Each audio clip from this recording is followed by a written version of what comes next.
Bosman, bagaimana mengangkat olahraga Indonesia untuk bisa menjadi berprestasi kelas dunia? Ini adalah sebuah kalimat pembuka ketika kami berempat berjumpa di airport minggu kemarin. Saya menuju Solo, mereka bertiga mantan atlet nasional yang sering mengibarkan bendera merah putih di kejuaraan internasional di era waktu muda mereka dulu, yang saat ini menjadi pengurus cabang olahraga yang membesarkan mereka. Mereka menuju ke Medan akan mengikuti sebuah kejuaraan. Keluhan mereka adalah banyak riak kecil dari gelombang besar bahwa olahraga adalah cabang yang tidak diperhatikan selama 20 tahun ini, selama masa reformasi. Puncaknya dalam 8 tahun terakhir ini makin sedikit prestasinya. Tidak heran tidak ada prestasi dunia yang banyak, dan tidak heran tidak memfokuskan prestasi olahraga sebagai kampanye pengenalan olahraga sebagai nation pride bangsa, sebagai ambasador negara, sebagai pemersatu bangsa. Olahraga tidak difokuskan sama sekali. Mungkin karena pejabat tidak pernah ikut Lemhanas, gak ngerti banyak tentang varian bela negara itu,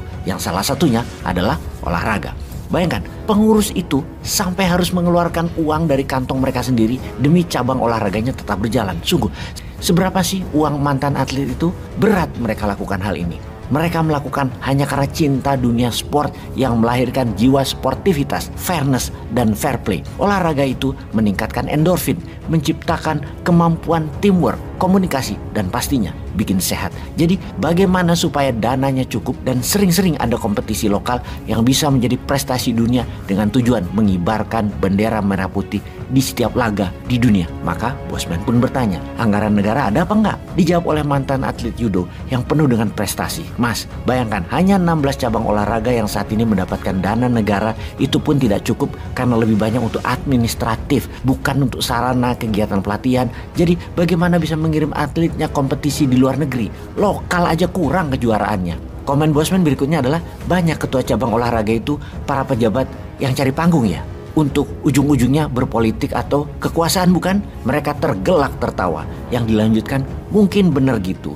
Bukan untuk prestasi olahraga, juga waktu mereka sedikit sekali karena mereka orang sibuk. Jadi pastinya dana kurang buat atlet dan kompetisi, serta sarana dan prasarana serba kurang. Ada 50 lebih cabang olahraga yang tidak masuk mata anggaran pemerintah. Cabang-cabang olahraga ini selalu tumbuh dan minat atlet dunia pun bertumbuh. Kita di Indonesia sama sekali tidak pernah mikirin apa yang terjadi di dunia olahraga internasional dan olahraga prestasi baru lainnya. Padahal di mata seorang pemimpin, jika telah ikut Lemhanas atau memiliki pemahaman bela negara, olahraga adalah salah satu cara untuk membuat negara lain hormat pada kita, yaitu menghargai atlet-atlet yang berkompetisi untuk menaikkan bendera dan menyanyikan national anthem suatu negara. Semua itu harus didesain dengan benar oleh negara, oleh pemerintah, dirancang, dibuat roadmap-nya mulai dari bibit muda di bawah 10 tahun, terus dibina hingga usia kompetisi dan berprestasi. Kalau dalam sejarah kita mencontoh banyak negara, misalnya saja Hitler ketika Nazi berkuasa melakukan kampanye Jerman melalui olahraga.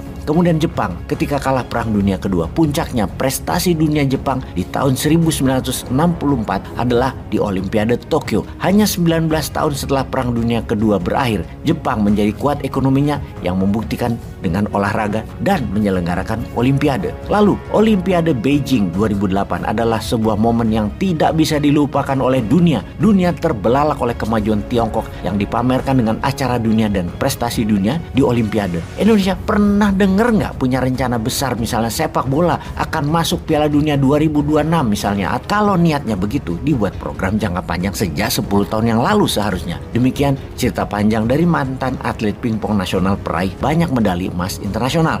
Ya sudah, nanti Newman aja yang buat rencana Indonesia masuk Piala Dunia 2030 dan 2038. Indonesia menjadi tuan rumah World Cup. Demikian komen iseng Bosman yang dilanjutkan dengan pertanyaan mereka. Jadi Bosman, bagaimana cara membuat kita ada dana untuk olahraga dan membuat kita lebih prestasi? Kalau no main ya, gaya bener ya Bosman ini.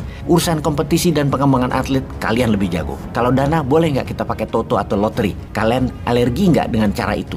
Begini saya jelaskan. Spot loteri ini adalah memberi hadiah kepada mereka yang menyumbang. Contoh, harga satu tiket loteri adalah Rp1.000. Maka setiap pembelian Rp1.000 mereka mendapatkan kupon yang bisa digosok. Nanti keluar informasi, ada kata terima kasih, artinya kalian menjadi bagian dari penyumbang olahraga nasional. Lalu ada yang dapat hadiah langsung tunai Rp100.000, maka akan diberikan tunai Rp100.000 kepada Anda. Ada Rp50.000, Rp100.000, Rp200.000, Rp500.000 yang semua dibayar di tempat ketika mendapatkan angka yang keluar dari kertas lotre tersebut. Kemudian ada hadiah hadiah yang paling diincar semua orang adalah dipanggil di Big Wheel. Kalau sudah ke sana, bisa bawa pulang uang hingga 100 juta rupiah. Pemutaran Big Wheel ini 3 bulan sekali. Live nasional didapat untuk 1.000 orang calon pemain Big Wheel. Bagaimana menjalankannya? Di mana menjual lotre ini? Gunakan jaringan toko retail Indo dan Alfa misalnya. Kalau seseorang belanja Rp18.000, tawarkan kembaliannya yang 2.000 mau dibeli 2 tiket lotre nggak? Kalau iya, belikan 2 lembar lotre, siapa tahu mereka beruntung mendapatkan hadiah tunai langsung atau masuk ke Big Wheel.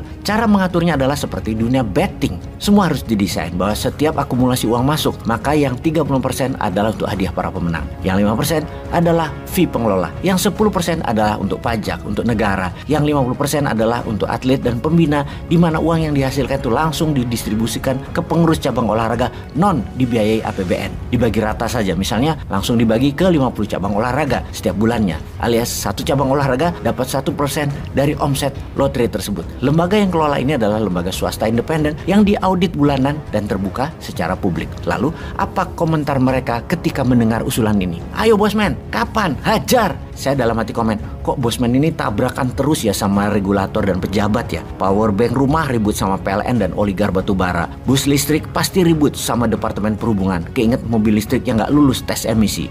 Ini lagi, lotre untuk olahraga. Apa dikasih izinnya? Bosman ini nggak boleh berprestasi kali ya? Atau memang disuruh nggonggongin pejabat yang lupa rakyat? Wes, nasib. Semangat aja pokoknya.